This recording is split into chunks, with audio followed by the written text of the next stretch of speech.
रात के 10 बज रहे, विक्रम अभी तक आए नहीं। वैसे तो जल्दी आ जाते हैं। ऑफिस में ज्यादा काम होगा पापा को शायद। अरे नहीं, आज मैंने शाम को उनके ऑफिस में भी कॉल किया था, मैंने पूछा भी, लेकिन उन सब ने कहा कि आजकल इतना ज्यादा काम भी नहीं होता। फिर पापा कहाँ लेट हो गए? ये आजकल किसी का भी भरोसा नहीं है। तुम्हें पता है ये पड़ोस वाले रवि चोपड़ा जी है ना? हाँ, जिनकी पत्नी प्रियंका चोपड़ा जैसी दिखती है। हाँ, उनकी पत्नी इतनी खूबसूरत दिखती है, फिर भी उनको कुछ दिन पहले इस बिल्डिंग की सेक्रेटरी की वाइफ के साथ पकड़ा गया था। दोनों पार्क में आइसक्रीम खा रहे थे। क्या अंकल ऐसे निकले? दिखते तो कितने भोले हैं। हाँ, तुम्हारे पापा भी कम भोले थोड़ी ना दिखते। सीधे साधे से कोई भी उन्हें फंसा सकता है। आपको लगता है पापा ऐसा कर सकते हैं? क्यों नहीं कर सकते? जब पड़ोस के रवि चोपड़ा जी कर सकते हैं तो तुम्हारे पापा क्यों नहीं? हाँ, और आप तो प्रियंका की और ललिता पवार भी नहीं लगती है। क्या? नहीं, मेरा मतलब है आप जैसी इतनी सुंदर और समझदार बीवी के होते हुए भी पापा ऐसा कैसे कर सकते हैं? अरे इन मर्दों को नहीं जानती हो बेटा, ये कुत्ते की तरह होते, किसी के भी पीछे दुम लटकाए घूमने लगते। आ जाने दो तुम्हारे पापा को, बताती हूँ उनको। लो मैं आ गया। देखो देखो जरा कितने खुश होते हुए आ रहे हैं। अरे पहले देखो तो तुम्हारे लिए क्या लाया हूँ। अच्छा, अब पटाने के लिए कुछ लेकर भी आए हो। मैं सब समझती हूँ तुम्हारे दिमाग में क्या चल रहा है। अरे तुम्हारी पसंद का आइसक्रीम लाया हूँ, तुम्हें बहुत पसंद है ना, देखो तो। आइसक्रीम क्यों? किसके साथ आइसक्रीम खा रहे थे, सच सच बताओ। अरे किसके साथ खाऊंगा, तुम्हारे लिए लेकर आया हूँ, देखो तुम्हारी पसंद का फ्लेवर है। यहाँ नहीं मिल रहा था तो दूर जाना पड़ा, इसलिए देर होगी। अच्छा, तो उस चुड़ैल को भी आइसक्रीम पसंद होगी, तभी तो तुम्हारे पापा लाए हैं। अरे तुम्हारी ये शक करने की आदत कब जाएगी? देखो ये रहा मेरा मोबाइल, ये रहा आइसक्रीम का बिल, और देख लो मैं कहाँ था और क्या कर रहा था। मम्मी, पापा सच कह रहे हैं। वही तो, मैं तो इससे कब से कह रही थी, तेरे पापा बाकी लोगों की तरह नहीं है, पर ये मान ही नहीं रही थी। है? मैं? कोई अपने पापा के बारे में ऐसा सोचता है, पागल कहीं की। करिश्मा, मुझे तुमसे ये उम्मीद नहीं थी। अब तो 2 महीने बाद तुम्हारी शादी है बेटा, क्या तुम अपने पति के साथ भी ऐसा करोगी? वो ऐसे नहीं है, मैं उन्हें अच्छे से जानती हूँ। ऐसे थोड़ी ना हमारी लव मैरिज है। बेचारा। बेचारा क्यों? मैं इतनी बुरी हूँ क्या? छोड़ो चलो, आइसक्रीम खाते वरना पिघल जाएगी। वैसे देखा जाए तो साधना, उसकी मम्मी, उनकी मम्मी, सबकी यही दिक्कत थी। लेकिन अब पता नहीं कि हमारी करिश्मा का क्या हाल होने वाला है, या फिर मैं ये कहूँ कि उसके पति और ससुराल का क्या हाल होने वाला है। क्या तुम लोग पापा जी पर कैसे शक कर सकते हो? अरे हो गई गलती, अब हमने सॉरी भी कह दिया उनको। क्या तुम भी शादी के बाद मुझ पर यूं ही शक करोगी? अरे पागल हो क्या, मैं तुम पर कभी शक कर सकती हूँ क्या?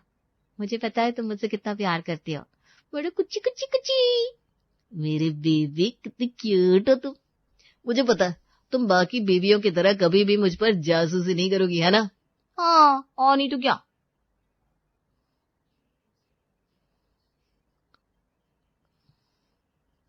रानी, कैसे हो? कौन है? किसी लड़की की आवाज थी ना? किसके साथ हो तुम इस वक्त रात के? कहाँ से आ रही है ये आवाज? अरे पड़ोसन की बेटी है सोना, उसका कपड़ा हमारे घर गिर गया था, वही मांग रही थी। लेकिन तुमने तो अभी कहा था ना तुम मुझ पर शक नहीं करोगी।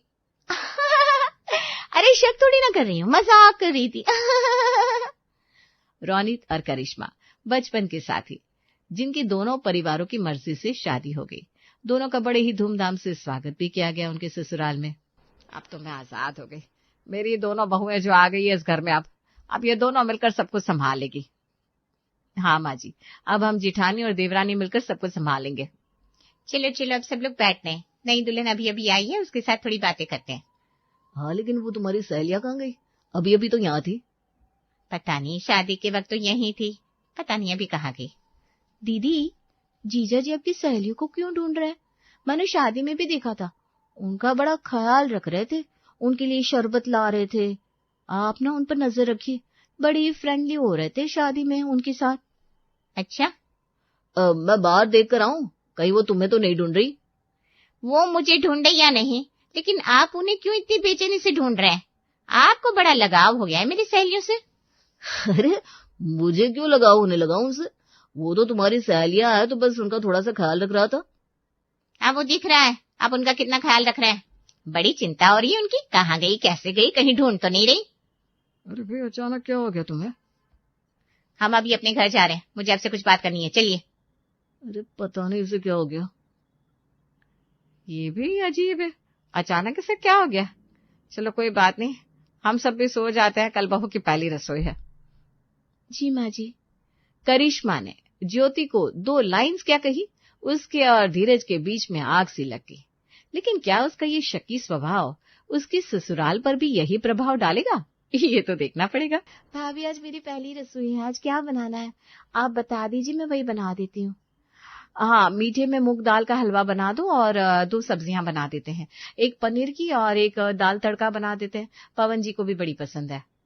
अरे वाह, आपको तो जेठ जी के हर एक पसंद का ध्यान है, क्या बात है। खाने में उनकी पसंद का अगर कुछ नहीं बनाओ ना तो उन्हें अच्छा नहीं लगता। अरे सोनिया तो शादी के इतने साल बाद भी पवन की हर ख्वाहिश का ध्यान रखती है।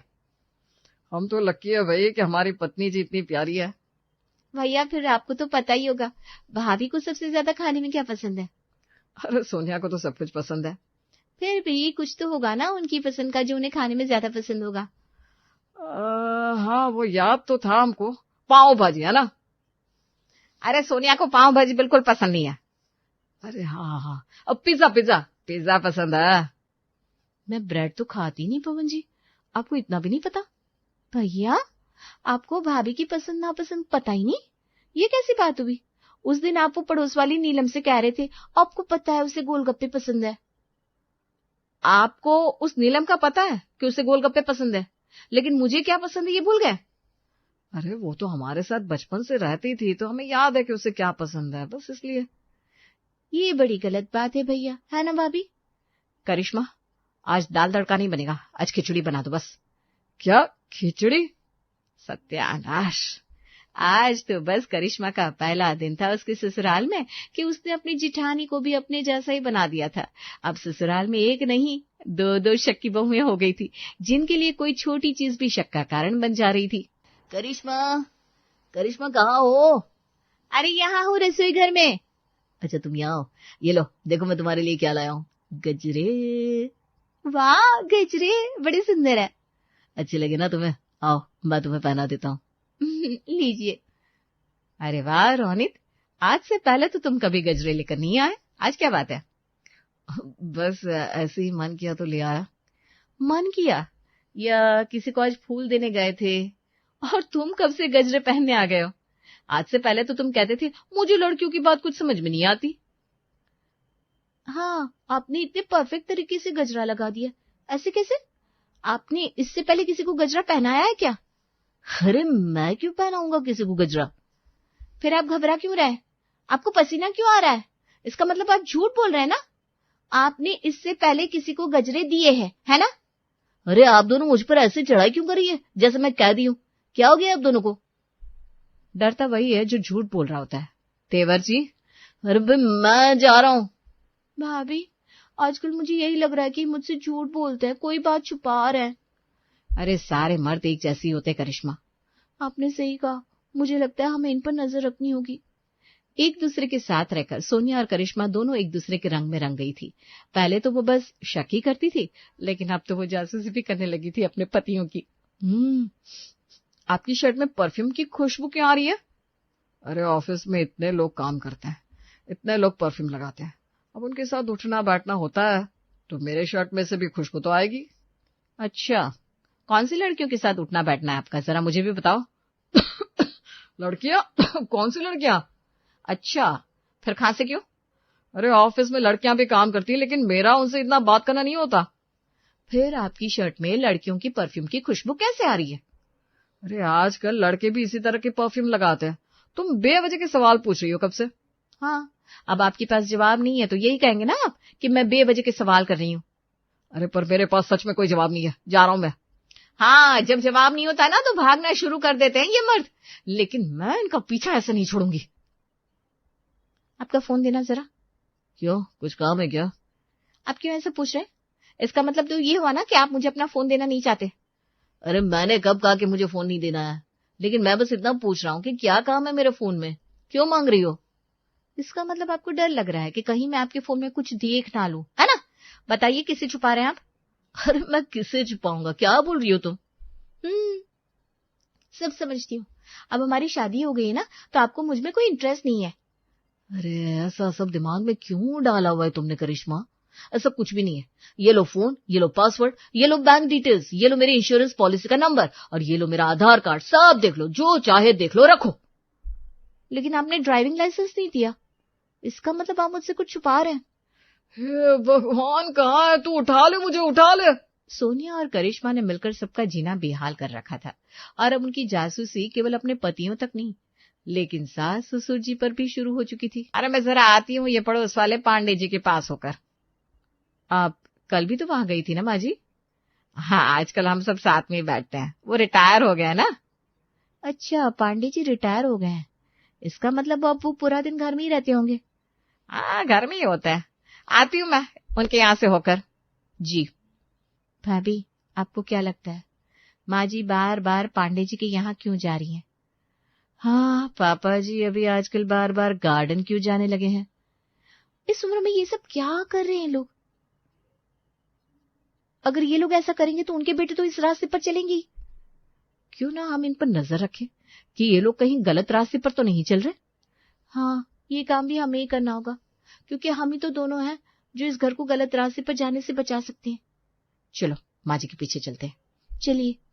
करिश्मा और सोनिया अपनी सास के पीछे पीछे पांडे जी के घर के बाहर जाती है। अंदर झांक कर देखती है तो उनकी आंखें भी नम हो जाती है। अरे पांडे जी, आप चिंता मत करिए, हम पड़ोसी किस काम के लिए हैं, आपको कुछ नहीं होगा, आप जल्दी से ठीक हो जाएंगे।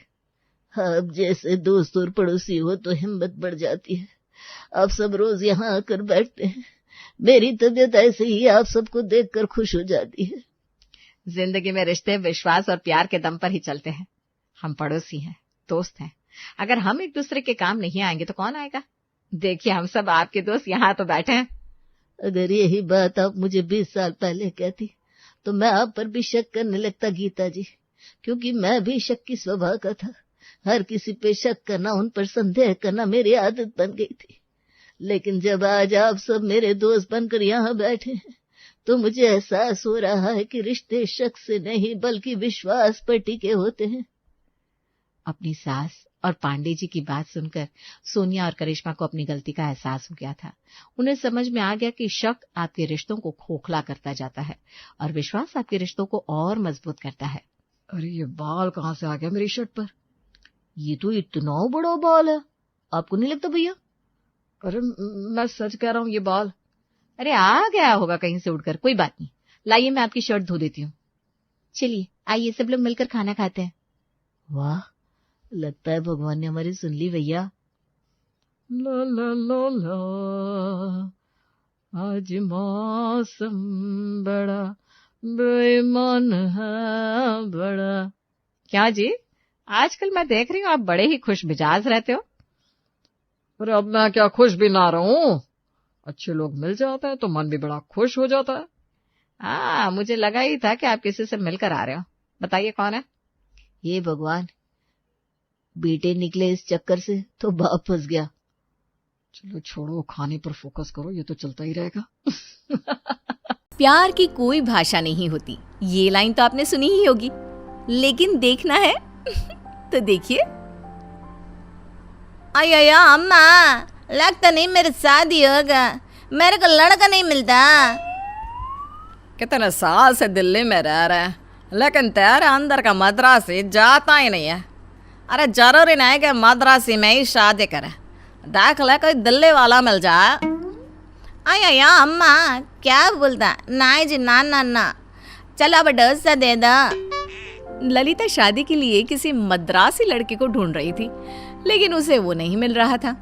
उधर पंजाबी बाग के एक परिवार में, अरे जाने फिट्टे मुँह, शादी के लिए तेन कुड़ी नहीं लभदी, जा शापा मुक्का कोई दूसरी जात की ही ले आ। वैसे भी क्या होता है जात पात?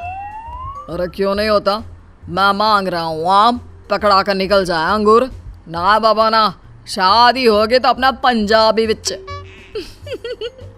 अब कहानी में आएगा ट्विस्ट, सो रेडी। अम्मा, नान शॉपिंग पाके रहना। अरे साफ साफ बोलो ना कि शॉपिंग में जा रही हो, क्यों मद्रासी में बात करती हो? अपनी भाषा का सम्मान करना माँ। पर ललिता, भारत में रहकर हिंदी बोलना सीखना, तुझे बिल्कुल नहीं आती हिंदी। मैं शॉपिंग पाकर आना। तो ललिता शॉपिंग में चली जाती है, लेकिन माँ को उसकी शादी की चिंता लगी ही रहती है। ललिता एक दुकान में जाती है जहाँ भैया जरा छोले भटूरे देना। तभी वहाँ ललिता आ जाती है। भैया डोसा। ओए ब्यूटीफुल, भैया डोसा नहीं है वो तो आदमी है। ललिता को हिंदी समझ तो आती है लेकिन बोल नहीं पाती। नॉनसेंस। दोनों अपना खाना खाकर जा रहे होते हैं कि ललिता देखती है कि उसके पास पैसे ही नहीं है। आया अम्मा, पैसा इल्ले। रोहन देखता है कि वो परेशान हो रही है। आ कुड़िया की गाल, वो गल पैसा इल्ले ना। रोहन समझ जाता है और वो पैसे दुकानदार को दे देता है। थैंक्स, मैं वापस देगी। फोन क्यों दोगी? देना ही है तो पैसे दे देना जो मैंने दिए हैं। वही मानी फोन नंबर। रोहन समझ जाता है कि ललिता उससे उसका नंबर मांग रही है ताकि वो उसके पैसे लौटा सके। तो ये वो दिन था जब हमारी मद्रासी हीरोइन हमारे पंजाबी हीरो से मिली थी। अब तो नंबर भी बदल गए। आगे देखिए। घर जाकर ललिता रोहन की डीपी देखती है। इल्ला नॉट बैड। अब लड़का सही लग रहा है, दिल भी नाइस नाइस, पर प्रॉब्लम इज नॉट मद्रासी। उधर रोहन भी ललिता के फोन का वेट करता है। जैसे ही ललिता उसे फोन करती है, हाय मैं वेट कर रहा था तुम्हारे फोन का। पैसे के लिए ना रिटर्न कर दूंगी मैं। अरे नहीं नहीं पैसा नहीं, तुम मुझे बहुत अच्छी लगी है और मैं। ललिता शर्मा जाती है। दोनों में दोस्ती होती है और फिर प्यार और फिर एक दिन। अरे ललिता क्या सारा दिन फोन पर लगी रहती है? शादी की उम्र है, कोई लड़का पसंद आया क्या? अम्मा लड़का नहीं, मैं शादी पंजाबी, रोहन नाम। अरे वाह ललिता, तुझे पंजाबी लड़का पसंद आया। मैं तो कब से बोल रही थी बेटा कि शादी के बाद तुझे परेशानी ना हो। नी अन्न से कराया। माँ इंदे में पूछा वो क्या करता, अब आप मद्रास क्यों पूछते? ओहो क्या करता है लड़का, खाता पीता तो नहीं है ना। खैर रोहन ललिता के घर आता है और शादी की बात करता है और दोनों की शादी हो जाती है। लेकिन शादी के बाद, अरे ललिता जा जरा आलू का पराठा तो लिया। ललिता जाकर डोसा बना लाती है। ये क्या डोसा? अरे आलू का पराठा बोला था ना। अरे माँ तो ये भी तो वही है। अरे इसके अंदर भी तो आलू होता है और उसके अंदर भी आलू है क्या? अरे खा ले जब तक बहू पंजाबी नहीं हो जाती। ललिता को उन लोगों की बात कुछ समझ में आती है, कुछ नहीं। लेकिन वो फिर एक दिन रोहन से कहती है, मैं मद्रासी, तुम पंजाबी, मेरे साथ प्रॉब्लम है। अरे नहीं यार कोई बात नहीं, बस तुम यहाँ का कल्चर सीखने की कोशिश करो। नियम उत्वी से कराई। क्या? अरे एक मिनट रुको। रोहन गूगल करता है और कहता है, यस नानुम उत्वे सैकरन। बस ऐसे ही दोनों की जिंदगी कट रही थी। पर कहते हैं ना आखिर कब तक। फिर एक रोज, आया ये क्या, इतना सारा मक्खन कौन खाती? अरे मैं खाती, मतलब मैं खाती हूँ। सुन बहू, ये कच्ची भाप में पकी इडली डोसा अब बस बहुत हो गया, आज के बाद घर में नहीं बनेगा। तो फिर ये मांस बढ़ाने वाला खाना भी मैं नहीं बनाती, आज से सब अपना अपना खाना बनाती। तभी रोहन आ जाता है। माँ शाम को शादी में जाना है, तैयार रहना। सास शाम को चटक रंग की साड़ी परांदा लगाकर तैयार हो जाती है। रोहन भी मस्त काले कोट में हीरो बन जाता है। लेकिन जब ललिता आती है, हे भगवान ये क्या पहना है? शादी में जा रहे हैं, किसी के मरे में नहीं जो सफेद पहनकर खड़ी हो गई हो। और ये क्या नकली फूल लगा लिए हैं? हाँ यार ललिता, मेरे बुआ के घर में शादी है, तुम्हें सफेद कपड़े में देखेंगे तो। आया ये तो क्या? अरे जी ये शुभ होता है हम लोगों के घर, वैसे भी मेरे पास सफेद साड़ी ही है। अरे तो मेरी साड़ी पहन ले, रुक मैं लेकर आती हूँ। सास अंदर जाती है और ढेर सारी साड़ियाँ ले आती है। आया इतना चाटक ना बाबा ना, मैं नहीं पहनती, मेरी खुजली हो जाएगी, मैं तो यही पहनती। अब क्या था, रोहन ललिता को ऐसे ही अपने घर की शादी में ले जाता है, जहाँ वही होता है जिसका डर था। वाह बबली भाभी, आपसे यही उम्मीद थी। अरे बुरा ना मान, वो क्या है ना, रोहन को छुट्टी ही नहीं मिलती है तो मैं कैसे आती अकेले, इसलिए नहीं आ पाई संगीत में। अरे अच्छा ही हुआ जो नहीं आई। मेरे बेटी की शादी में आप कैसे खुश होंगी, तभी तो बहू को सफ़ेद पहना कर ले आई। लेकिन सुन लो भाभी, मेरे घर में सब शगुन अच्छा ही होगा। कैसे है तेरे मायके वाले, कब क्या पहनना है इनको तो कुछ भी नहीं पता। अयो क्या हो गया, सफेद रंग नहीं होता क्या? होता है, लेकिन हम लोगों के यहाँ इसे शुभ नहीं मानते हैं। तुम्हें कितनी बार कहा कि हम लोगों के घर में रहना है तो यहाँ का रहन सहन सीखना होगा, लेकिन तुम्हारी अकड़ तो कम ही नहीं होती। ललिता को भी लगता है कि उसने शादी करके गलती कर ली है, क्योंकि बचपन से ही उसे अपने मद्रासी होने पर गर्व होता है। फिर एक रोज मैंने मन्नत रखी थी कि रोहन की शादी के बाद घर में शांति के लिए कथा करवाऊंगी, तो कल मैं सबको बुला लेती हूँ। बहू तो खाने पीने का संभाल लेना। जी माँ जी। इस बार ललिता सोचती है कि वो सास और पति को खुश करने के लिए उन लोगों की तरह का खाना बनाएगी। ललिता हलवा, पूरी, छोले सब बनाती है और पूजा शुरू हो जाती है। पूजा के बाद अरे क्या हो गया, आखिर कोई कमी थी क्या तुम लोगों के घर में जो ऐसी मद्रासन ले आए? अरे खाती क्या हो तुम लोग, वो डोसा सांभर? सास जी ने नहीं पता था कि बहू ने क्या बना रखा है। अरे अब क्या करें, बेटे के साथ रहना है तो मानना ही पड़ेगा। वैसे चलो खाने का वक्त हो गया है। बहू जरा खाना लगा दे सबके लिए। बोलो तो मैं बाहर से ऑर्डर कर दूं माँ? हाँ यही कर ले, क्योंकि पता नहीं इस वक्त लोगों को सांभार खाना ठीक लगेगा या नहीं। लेकिन ये क्या, बहू तो पूरा टेबल सजा देती है जिसमें सारे पंजाबी डिशेस होते हैं। ओए, तुमने कब ऑर्डर किया खाना? ऑर्डर नहीं जी, खुद बनाया, इन्हीं हाथों से बनाया। अरे वाह बहू, क्या बात है, आज तो तेरा सूट भी पंजाबी है। कोई बात नहीं माँ जी, मैं सीखती अब खाती। सभी हंसने लगते हैं।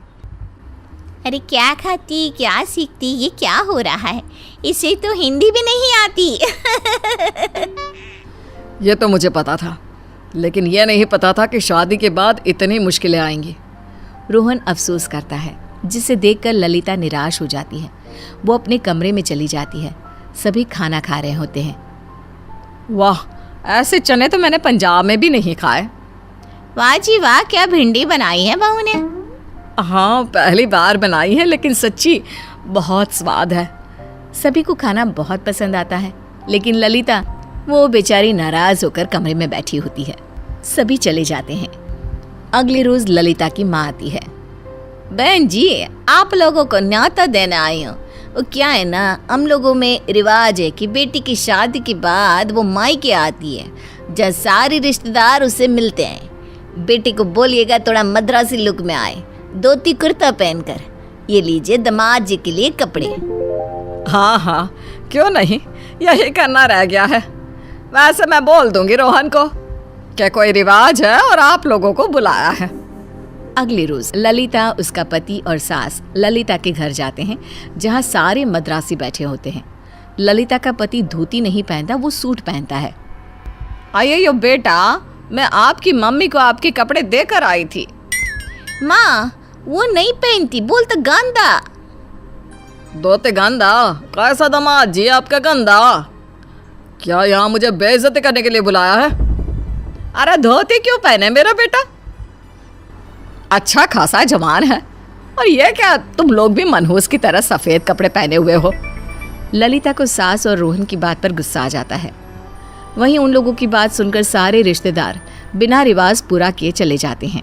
सबके जाने के बाद आप लोगों के लिए मैंने सारा खाना बनाई, मेरे को नहीं आती, फिर मैं यूट्यूब देख कर बनाई। मेरा मद्रसी अच्छा, फिर भी आप लोगों के लिए पंजाबी बनी। और आप लोग 1 घंटे के लिए मेरा कल्चर में नहीं आ सकता और उम्मीद करती कि मैं अपना कल्चर हमेशा के लिए छोड़कर आपकी तरफ बन जाती। मैं नहीं कर सकती। नमस्कार।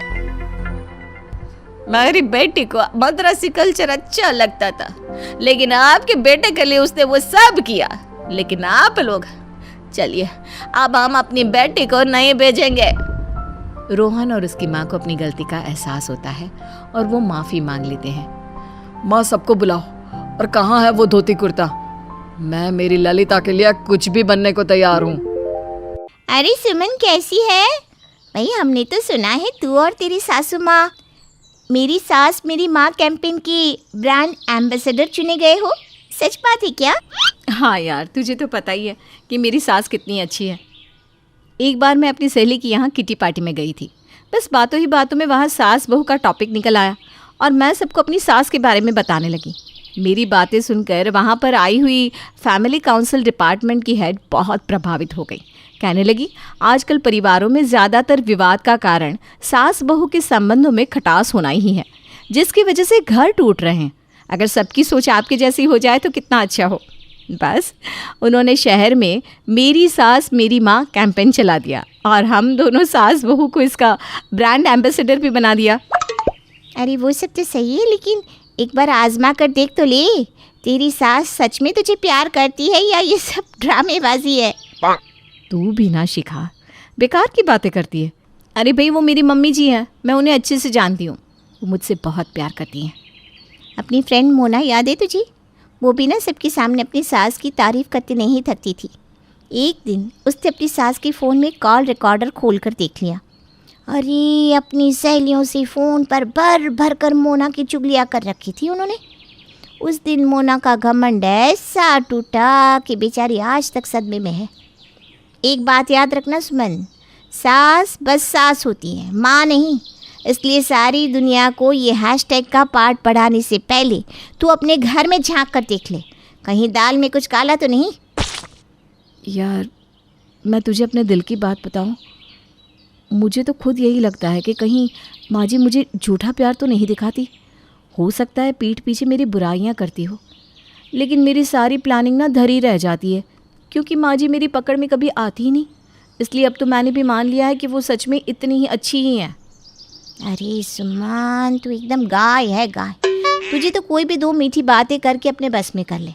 अब तो मेरी बात सुन, अगर सास के मन की बात जानी है तो एक अचूक उपाय करना पड़ेगा। अच्छा, जल्दी से बता, क्या उपाय है? तू अपने मायके चली जा और वहाँ से झूठी खबर करा देना कि तू अब दुनिया में नहीं रही। फिर अपने ही ससुराल में नौकरानी बनकर आना और देखना घर में सब क्या बातें कर रहे हैं, किसे तेरे जाने का गम है और कौन खुशी मना रहा है। सब दूध का दूध, पानी का पानी हो जाएगा। आइडिया तो तेरा बढ़िया है। ठीक है, तो फिर डन रहा। अगले ही दिन सुमन बहाना बनाकर अपने मायके निकल जाती है। शाम के समय सुमन की सास शर्मिला के फ़ोन पर सुमन की माँ का फ़ोन आता है। अनर्थ हो गया बहन जी। सुमन घूमने के लिए काली पहाड़ी के मंदिर गई थी, वहाँ से उसका पैर फिसला और वो खाई में गिर पड़ी। हमारी सुमन अब दुनिया में नहीं रही। आप ये कैसी बातें कर रहे हैं? ऐसा कुछ नहीं हो सकता। मेरे सुमन को कुछ नहीं हो सकता। क्या बताएं बहन जी, उसे ढूंढने की बहुत कोशिश की, लेकिन पहाड़ी से गिरने के बाद उसका कुछ पता ही नहीं चल रहा। पुलिस का कहना है कि इतनी ऊंचाई से गिरने के बाद उसके जिंदा होने की गुंजाइश बहुत कम है। सुमन की माँ की बात सुनकर उसके ससुराल में मातम छा जाता है, किंतु इसे ही अपनी नियति समझ सुमन के ससुराल वाले कुछ दिनों में सामान्य होने लगते हैं। 13वीं के बाद सुमन की माँ का फ़ोन उसकी सास के पास आता है। बहन जी, भगवान के लिखे को तो हम मिटा नहीं सकते, लेकिन मैं समझ सकती हूँ आपकी इकलौती बहू थी सुमन। घर के काम निपटाना अब आपके अकेले के लिए कितना मुश्किल होता होगा। ठीक कह रही है बहन जी। सुमन के हाथों का बना खाना, उसकी हर बात याद आती है। इतने साल से सुमन ही सब संभाल रही थी। मेरी तो काम करने की आदत ही नहीं रही। सच में काम करने में तो बहुत मुश्किल हो रही है। आप कहे तो एक नौकरानी है, उसे भेजो क्या आपके यहाँ? बेचारी बड़ी दुखियारी है, रहने खाने को मिल जाए बस, उसे और कुछ नहीं चाहिए। अच्छा, आप कह रही है तो भेज दीजिए, काम की दिक्कत तो हो ही रही है, हमें मदद मिल जाएगी। अगले ही दिन सुमन की माँ एक बाई को उनके घर भेज देती है। राम राम मेम साहब, मेरा नाम कमला है, मेरे को ना कृष्णा मेम साहब ने भेजा है। अच्छा वो तो ठीक है, लेकिन तूने ये घूंघट क्यों निकाल रखा है? ओ मेम साहब, मेरे को ना मर्द पसंद नहीं है, मैं किसी को अपना मुखड़ा नहीं दिखाती। ओ बोले तो मेरे को नज़र लग जाती है, इसलिए ना हर टाइम घूंघट करके ही काम निपटाने का अपना आदत है। अरे लेकिन बहन जी तो बोल रही थी कि तू बड़ी दुखियारी है। मैं अपनी दुख भरेली कहानी आपको क्या सुनाएगी मेम साहब। मेरा आदमी सऊदी गया काम की वास्ते, उधर ही फंस गया, 1 साल हो गया, न पैसा भेजा न खुद आया। अब ना मेरे खाने की भी वांदे हो गए तो मैं काम की वास्ते घर घर घूम रही है। अरे अच्छा ठीक है, रो मत, चल लग जा काम पे। सुमन अपनी ही ससुराल में कमला बनकर काम करने लगती है। मेम साहब, आपका किचन ना एकदम गंदा पड़ेला था, देखो एकदम चकाचक कर दी। आपकी बहू कुछ काम वाम नहीं करती थी क्या? दुनिया को दिखाने के खातिर मीठा मीठा बोलना पड़ता था, लेकिन अपने दिल की तुझे क्या बताऊं, 1 नंबर के काम चोर थी सुमन। पूरा दिन बस टीवी और मोबाइल पर ही चिपकी रहती थी। घर के काम करने को कहो तो जैसे उसे सांप सूंघ जाता था। क्या माँ जी, अभी तो मुझे गए बस 13 दिन हुए हैं और आपकी सुर अभी से बदल गया। मुझे आपसे ये उम्मीद नहीं थी। अरे खड़ी खड़ी मेरा मुंह क्या देख रही है, जा जाकर खाना बना। कमला खाना बनाकर ले आती है। मेम साहब, आपके घर में कैसा मरीजों वाला खाना बनता है? बस हल्दी मिर्ची के अलावा कोई मसाले ही नहीं है। पता नहीं इतने सालों से आप कैसे इनका बकबका खाना खा रही हैं। अरे तू बस याद मत दिला उस नास पेटी की मुझे। रोज रोज वही बकबका खाना खा खा कर मेरी तो भूख ही मर गई थी। अब तू आ गई है ना कमला, अब से तू खूब मसालेदार स्वादिष्ट खाना बनाना। आपने मुझे नासपिटी कहा? माँ जी, मैंने आपके लिए मेरी सास मेरी माँ जैसा कैंपेन चलाया, आपसे इतना प्यार किया और आपने ये सलाह दिया। अरे कमला सुन, मुझे तो भाई तेरे संस्कार ना बहुत पसंद आए। हर समय घूंघट में रहना, बड़ों का आदर सत्कार करना, और तेरे हाथ का खाना तो मेरे शेखर को भी पसंद आ रहा है। अब कितने दिन मातम मनाएंगे। तू ऐसा कर, अपने गांव की कोई अच्छी सी लड़की मेरे शेखर के लिए भी ढूंढ दे। मुझे तो लगा था कि सारी जिंदगी उस नालायक सुमन के साथ ही झूठी हंसी हंसते हुए गुजारनी पड़ेगी, लेकिन देख तो राम जी ने सुन ली मेरी। उसे ऊपर वाले ने अपने पास बुला लिया। अब मैं भी अपनी भूल सुधारकर अपने बेटे के लिए अच्छी सी बहू लेकर आऊंगी। सास की बात सुनकर सुमन ने झट से अपना घूंघट उतार कर फेंक दिया। क्या कहा माँ जी आपने? आप अपने बेटे के लिए दूसरी बहू लेकर आएंगी? छी, आपसे ये उम्मीद नहीं थी मुझे। अरे माँ जी कहते मेरी जुबान नहीं थकती थी। मेरी सहेलियों ने, आस पड़ोस वालों ने, सबने कहा कि कोई सास बहू से इतना प्यार नहीं कर सकती, लेकिन मैंने किसी की एक नहीं मानी। मुझे लगता था सास भी तो माँ ही होती है, मेरी सास बाकी सास जैसे नहीं है, लेकिन आपने मेरा सारा घमंड तोड़ दिया। अरे बेटा, तो मैंने तुझे कब अपनी बेटी से कम समझा है? वो तो तू ही मेरे साथ खेल खेल रही थी, तो मैंने सोचा 1-2 छक्के मैं भी लगा दूं। क्या कहा माँ जी? आप खेल खेल रही थी? मतलब आपने जो कुछ भी कमला से कहा वो झूठ था? और नहीं तो क्या, मैं तो पहले ही दिन तेरे गज भर के घूंघट से समझ गई थी कि तू ही सुमन है, लेकिन मैंने भी सोचा देखती हूँ आखिर तेरे मन में है क्या। फिर जब तू जानबूझकर सुमन के बारे में पूछताछ करने लगी, तो मैं भी मिर्च मसाला लगाकर तुझे सुमन के बारे में बताने लगी। माँ जी, आपकी बातें सुनकर पता है मुझे सच में हार्ट अटैक आने वाला था। अच्छा, और मुझ बुढ़िया के साथ मरने का नाटक करते समय तूने सोचा कि अगर मैं ये सदमा ना झेल पाई तो क्या होगा? अगर मैं ही ऊपर पहुंच गई होती तो? मरे आपके दुश्मन। माँ जी माफ़ कर दीजिए ना, अब आगे से गलती नहीं होगी। चल, जा कर दिया तुझे माफ। अब जा जाकर अदरक वाली चाय बना कर ले आ। लेकिन माँ जी एक बात तो बता दीजिए, आप सच्ची में मुझसे इतना प्यार करती है ना? सत्यानाश, इतने सब प्रपंच हो गए, लेकिन इसका कांटा अभी भी वहीं अटका है। बस फिर क्या था। इस सवाल का जवाब कभी किसी बहू के गले से उतरा है जो आज समन के गले से उतर जाएगा। सास बहू की तारीफ करे तो मुसीबत, और बुराई करे तब तो मुसीबत है ही। ये रिश्ता ही ऐसा है कि शक तो मन में बना ही रहता है। क्या? अरे बाप रे, ये सब क्या है? तुम लोग मुझे कंगाल करके ही मानोगे क्या? खाने के टेबल पर बैठा मुरली अपनी थाली में रखे मिक्स वेज की सब्जी को देखकर ऐसे चौंक उठता है मानो उसकी थाली में किसी ने बम रख दिया हो। उसका ऐसा बर्ताव देखकर उसकी पत्नी घबराई हुई उससे पूछती है, क्या हुआ जी? अरे बहू देख तो, खाने में मिर्ची विर्ची तो नहीं है ना? हाँ माँ जी, अभी चखती हूँ मैं। दिया खाने को टेस्ट करती है और उसे सब कुछ परफेक्ट लगता है। सब कुछ तो ठीक है बाबूजी, फिर आप चीखे क्यों? और खाने के स्वाद से आपके कंगाल हो जाने का रिश्ता समझ में नहीं आया। मिक्स वेज किसे पूछकर बनाया तुम लोगों ने? हे टमाटर, मुझे माफ करना। अरे बाप रे, इसमें गोभी भी डाल दी। एक काम कर सुजाता, तू अपनी थाली की सब्जी को वापस रख दे, बाद में काम आएगी। और ये मेरी थाली की सब्जी ले ले, मैं अचार से ही रोटी खा लूँगा। अरे पर ऐसा हुआ क्या है बाबूजी, आप ऐसे क्यों कह रहे हैं? इनके तो खून में ही कंजूसी है। आपको जो खाना है खाइए। शादी की पहली रात से इनका यही ड्रामा है। तू टेंशन ना ले बहू, आराम से खा। सुजाता ये कह रही होती है तभी पड़ोसन रमा वहाँ आ जाती है और उनकी थाली के मिक्स वेज को देखकर कहती है, चद्दर ओढ़ कर घी पीने वाले तो आप ही निकले मुरली भाई साहब।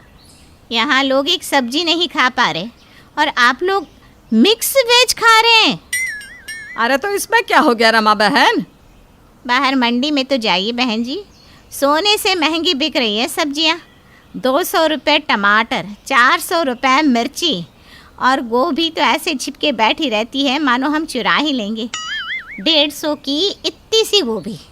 अब आप ही बताइए, आदमी खाए तो क्या? अरे अरे, मैं बोल भी किससे रही हूँ, आपकी थाली में तो मिक्स वेज है। 1000 रुपये की सब्जी खाने वाला छोटा आदमी तो हो नहीं सकता। फ़र्क तो हम मिडिल क्लास लोगों को पड़ रहा है। बाजार में बढ़ते सब्जियों के दाम से अनजान सुजाता और दिया इस बात को सुनते ही चौंक जाती हैं। क्या? नहीं नहीं, अब समझ में आया सुजाता कि मैं हर बात में बेकार की कुड़कुड़ नहीं करता। अरे तो आपको बताना चाहिए था ना जी कि आप इतनी महंगी सब्जी लेकर आए। मुझे क्या पता। अरे बहुत ज़रा टीवी लगाना तो। अरे क्या बताऊँ रमा बहन, ये टीवी भी तो 2 दिन से ख़राब पड़ा था, वरना न्यूज़ देखकर पता तो कर लेते कि सब्जियाँ इतनी महंगी हो गई हैं। ये सब कलयुग आने के प्रभाव से हो रहा है बहन जी। सब कलयुग का खेल है, कलयुग का। ठीक कहा तूने। Disco fisco, pizza pizza, chowmein, burger, यही सब तो रह गया है। प्रकृति से कोई प्यार ही नहीं करता तो प्रकृति भी कभी तो अपना प्रकोप दिखाएगी ना। अगर आप लोगों का हो गया हो तो अब न्यूज़ देख लें। दिया न्यूज़ लगाती है जिस पर पहली हेडलाइंस ही सब्जियों के बढ़ते दाम की थी। फिर पड़ी मिडिल क्लास को मार, 50 रुपए में मिर्ची महेश 4। याद है सुजाता, पहले 1 रुपया लेकर जाता था तो 2 थैली भरकर सब्जियां लाता था। कम लोग थे क्या घर में, 25 लोगों का खाना बनता था एक वक्त पर। मजाल है सब्जी घट जाए। कलयुग है भाई साहब। पहले लोग एक साथ रहते थे, लोगों में एकता थी। अब कहाँ एकता, कोई किसी को पूछता भी नहीं। आगे भी सब्जियों के दाम बढ़ने की पूरी आशंका। तेज हो रही बारिश के कारण कई फसलें बर्बाद। और छेड़ो ना प्रकृति को। वो तो हम जैसे लोग अभी जिंदा है तो धरती टिकी हुई है, वरना तो कब का प्रलय आ जाता। दिया सर पीट लेती है। बहू, अब सब्जी को 2 हिस्से में कर दे। आधी अभी ले लेते हैं, आधी दोपहर को। थोड़ी सी गौतम के लिए भी रख देना। और जी, आपने एक दाना भी झूठा छोड़ा तो देख लीजिएगा। देख लिया ना रमा बहन, दिन भर ऐसे ही मुझसे लड़ती रहती है ये। हाँ हाँ, आप तो मेरी चुगली ही कीजिए। मैं हमेशा कोई और बात करने आती हूँ और आप दोनों अपनी ही बहस में लग जाते हैं। अच्छा राम राम रमा बहन, वैसे अब सब्जी ना बनाए तो करे भी तो क्या। छोले हैं ना, हमने तो नाश्ता ही उसी का किया। छोले और रोटी। दोपहर में छोले चावल खा लेंगे और रात को फिर से छोले रोटी।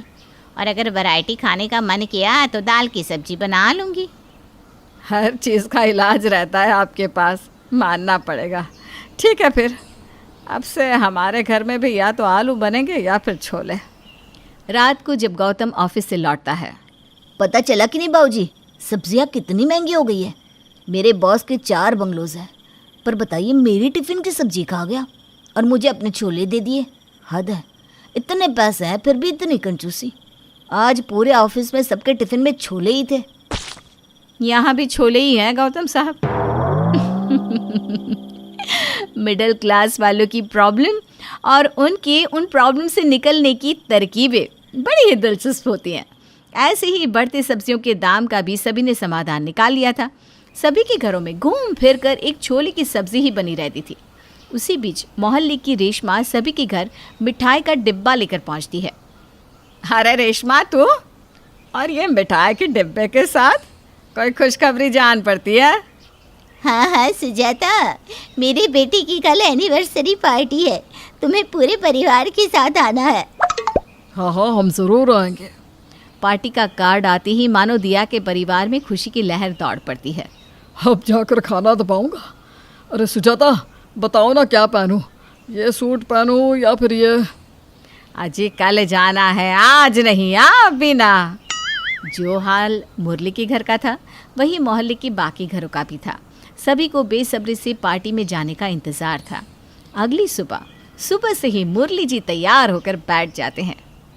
आप ना पहले जाकर देख लीजिएगा कि औरतें पहुंची है कि नहीं, फिर मैं और बहू आएंगे। ऐसे ही तुम लोग देर कर देते हो, फिर खाना भी खत्म हो जाता है। अरे कब खत्म हुआ खाना बाबूजी? मैं पहले नहीं जाऊंगी बाबूजी। जिसके घर का फंक्शन रहता है उनके पहले तो हम लोग पहुंच जाते हैं। मैं तो गौतम के आने के बाद ही आऊंगी। अरे तो उसे फ़ोन करके पहले ही आने को कह दो ना। रात को ऑफिस से गौतम लौटता है। सभी पहले से तैयार होकर बैठे थे। आप लोग तैयार भी हो गए? अब निकलने का टाइम हो गया है, जल्दी से तैयार हो जाइए। ऐसे भी देर कर दी आपने, अब लेट मत करिए वरना बाबूजी नाराज हो जाएंगे। सब खत्म हो जाएगा तभी पहुंचोगे क्या तुम लोग? लड़ते झगड़ते किसी तरह दिया, गौतम, सुजाता और मुरली रेशमा के फंक्शन में पहुंचते हैं। मैं मिठाई के काउंटर पर जाती हूँ जी। तभी रमा भी वहाँ आ जाती है। अरे वाह, आप लोग तो पहले ही आ चुके हैं। क्या क्या है खाने में? कितने दिनों बाद सब्जी खाऊंगी मैं। इन्होंने तो सुबह से खाना ही नहीं खाया। धीरे बोलिए ना आंटी जी। अरे चल हम देखते हैं खाने में क्या है। सुजाता और रमा खाने के काउंटर पर पहुंचते हैं और रखी डिशेस को देखकर उनका सर ही चकरा जाता है। छोले कुलचे, छोले भटूरे, टिक्की चाट, छोले पापड़, छोले लच्छे पराठे, राइस छोले। यहाँ देखकर वहाँ आए सभी मेहमान अपना सर पकड़ लेते हैं। इतने इंतजार के बाद यहाँ भी छोले। बढ़ती सब्जियों के दाम ने ससुराल के साथ साथ बिन सब्जियों की पार्टी भी करवा दी।